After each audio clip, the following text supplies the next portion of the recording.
Hello everyone, this is Nabiha, and today I will be telling you all about a man who is arguably one of the most important figures in modern medicine and considered to be the father of modern epidemiology. John Snow was born in 1813 in York, England. As a child, Snow proved to be an exceptional and eager student, so his mother used a small inheritance to send him to a private school. He planned to become a physician, and at 14 he became an apprentice. His notebooks were filled with thoughts and observations on scientific subjects, truly showing his analytical mind. Before I speak about Snow's contributions, let me provide the context of the time he lived in. Before the 1900s, the dominant theory before disease transmission was the miasma theory, the idea that diseases spread through bad air. Well, John Snow debunked that theory. Towards the end of the summer of 1854, a major cholera outbreak struck Soho, a neighborhood in London, England. Within 4 days, 127 people died of cholera, and within a week, 500 people died.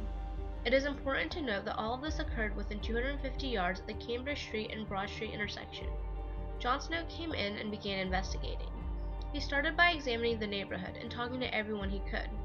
He was looking for an underlying theme that linked the sick people together.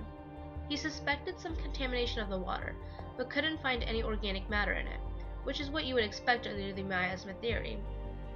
However, the more he looked, the more it seemed like the pump was responsible. Almost all the cases of cholera occurred close to the Broad Street pump.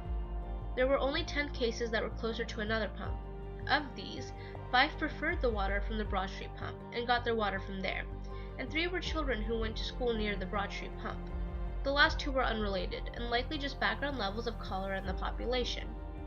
This was pretty convincing, but Snow mapped it out to make sure that he was on the right track. John Snow presented his findings to the local council, and while there was resistance, Snow provided enough evidence for the local council to remove the pump handle, and thus halt the spread of the disease.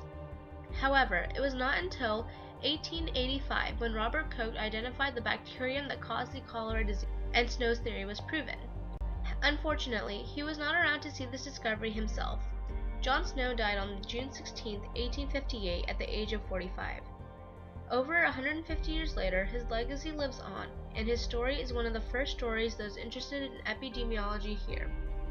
While our epidemiological techniques have advanced since then, the basic principles established by Snow still exist in current thinking.